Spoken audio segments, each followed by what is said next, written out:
Eh bien, bonjour tout le monde, bienvenue sur la chaîne de la Dark Red Security. Alors aujourd'hui, on va parler de l'Inside de Star Citizen qui est apparu donc le 23/05 et où on nous parle du nouvel Ironclad, nouveau vaisseau cargo de la marque Drake Interplanetary.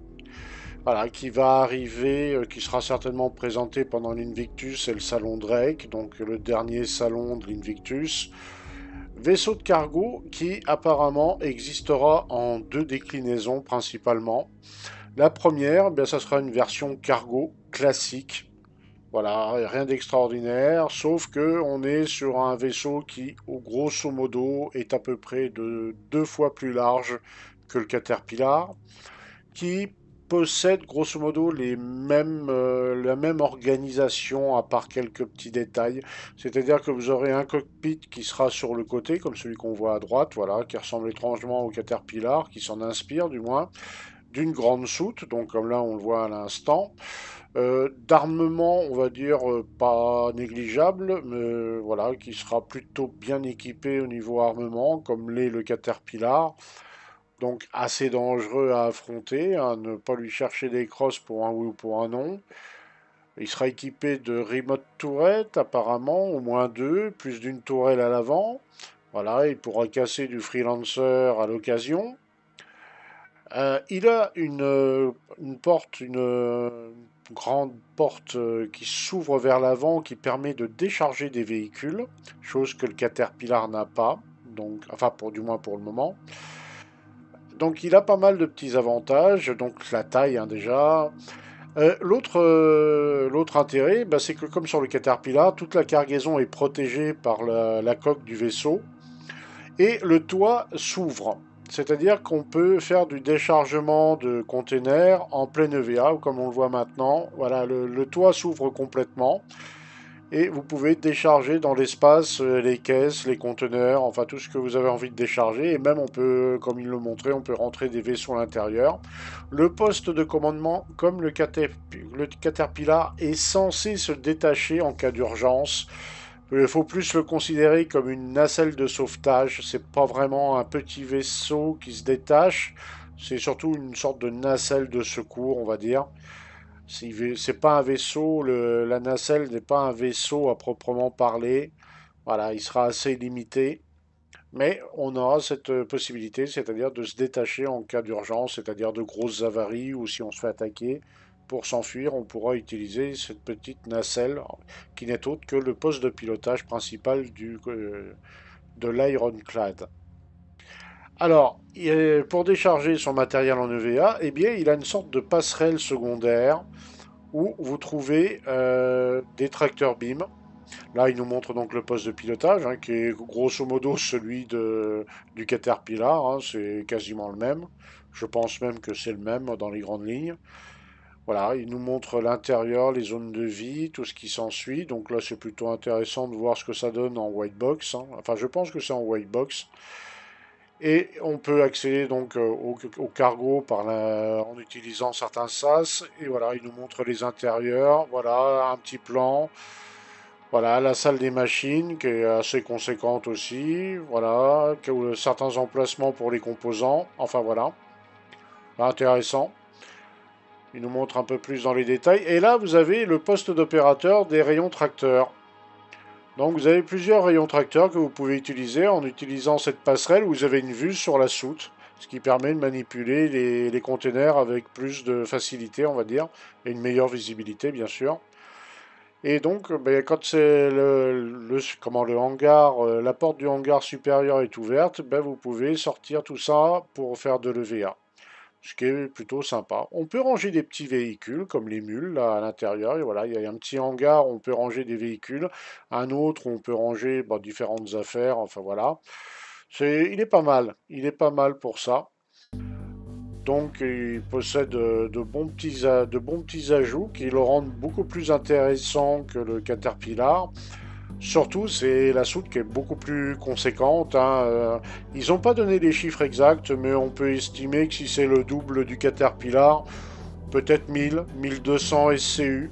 Donc c'est pas rien. Peut-être moins quand même. On ne doit pas être loin des 1000 SCU, ça doit tourner aux alentours de ça. Peut-être 1002, 1003, voilà. Peut-être plus, hein, on sait jamais. Mais ouais, aux alentours des 1200 SCU, je dirais, comme ça, à vue de nez. Bah, on aura les détails techniques plus tard, quand il va être officiellement lancé. Ça doit sûrement être un concept, parce que là, il nous montre la white box, donc c'est peut-être un concept. Ça serait étonnant qu'il soit disponible en Fly Ready directement. Ça serait très étonnant. Ça sera plutôt certainement une vente concept, hein, je pense. Alors ensuite, eh bien, suite à ça, ils ont une deuxième déclinaison qui est beaucoup plus baroudeuse, on va dire, beaucoup plus axée sur le fight, parce que ça, c'est la version, on va dire, commerciale pour Monsieur Tout le Monde, on va dire. Mais voilà, vous voyez, on peut décharger des véhicules par la porte avant, qui est plutôt grande. Hein. C'est plutôt pas mal. Voilà, on voit la taille des conteneurs. Ça donne une meilleure idée. On voit les rayons tracteurs sur le côté. Donc, il a pas mal d'options intéressantes, mine de rien. Hein. Très intéressant, ce vaisseau, pour ceux qui aiment bien la marque Drake. Et surtout les interfaces Drake.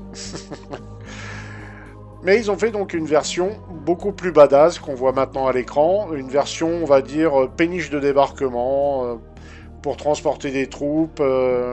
Une sorte de concurrent au Liberator, on va dire.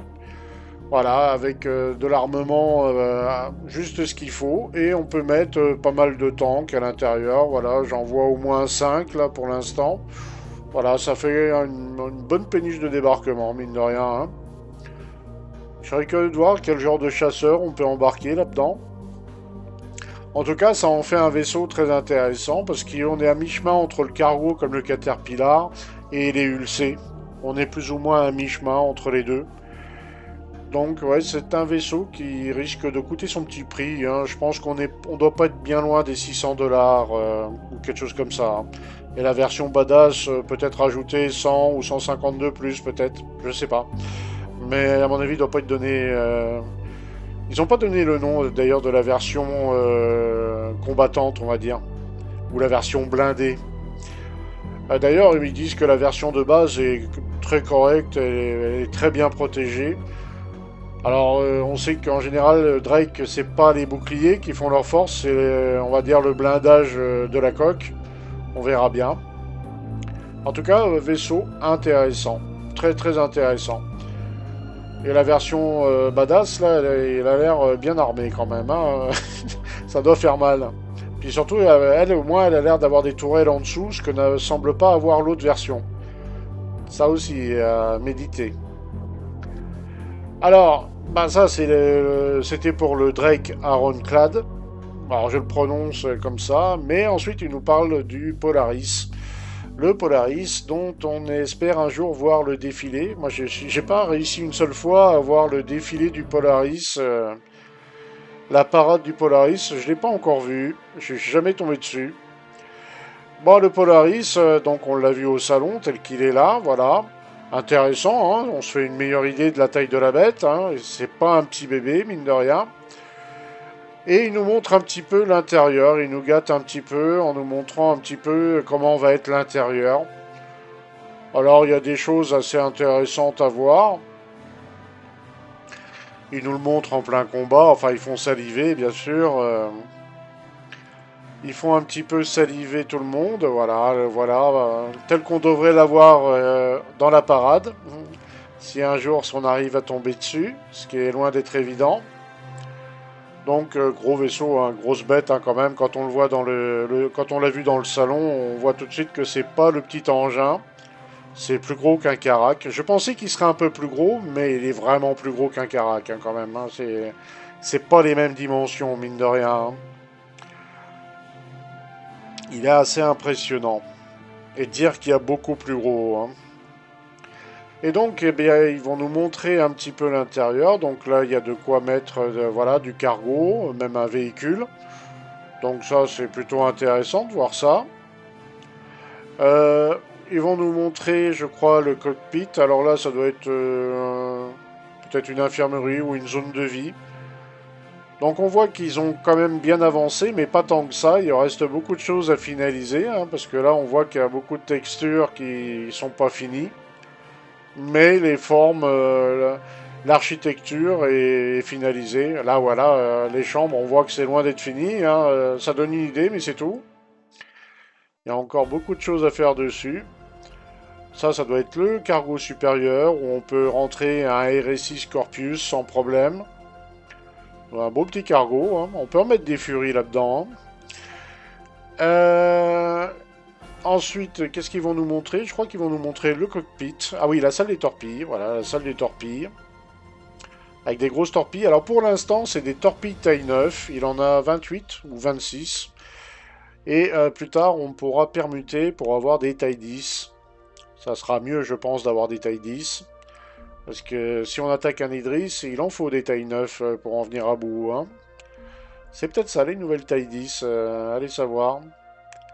En tout cas, ben voilà, il nous montre un petit peu à quoi ça ressemble au niveau de la salle des torpilles. Il faudra certainement ranger les torpilles dans les racks nous-mêmes. Donc quelqu'un qui sera préposé aux torpilles, on va dire. Peut-être l'ingénieur, allez savoir. En tout cas, bon, bah, c'est assez stylé, hein. C'est assez stylé. La salle des machines, qui a l'air assez imposante aussi, hein. Belle bête, hein. Bon, on voit que c'est pas du tout fini, hein. On voit qu'il y a beaucoup de boulot encore dessus, hein. C'était pas du tout prêt pour l'Invictus. Le cockpit. Bah, ma foi, le cockpit, je le trouve plutôt sympa. Et les interfaces m'intriguent énormément. Alors, les interfaces, je les trouve très cool.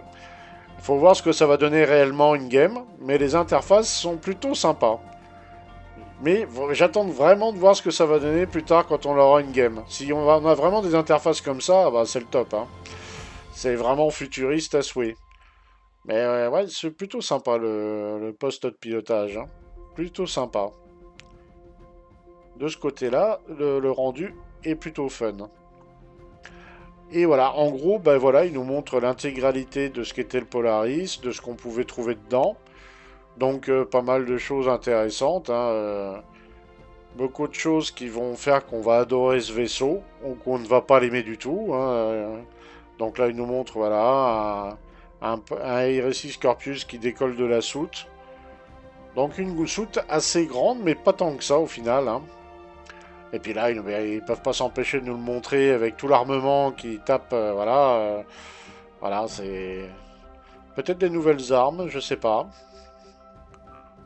En tout cas, très très intéressant tout ça. Très très intéressant. Et voilà. Bah, c'était tout pour l'inside de Star Citizen de cette semaine. Voilà, c'était axé sur ces deux vaisseaux-là, et ni plus ni moins. Sur ce, bien, je vous souhaite à tous une bonne fin de journée ou une bonne soirée. Et on se dit à très bientôt dans le verse. Ah, j'ai oublié de préciser qu'on a fait une petite enquête avec les collègues. Je leur ai demandé tout simplement ce qu'ils pensaient de l'Invictus globalement. Alors 26% ont dit que ça les intéressait pas. 16% ont dit qu'ils y passaient par moment.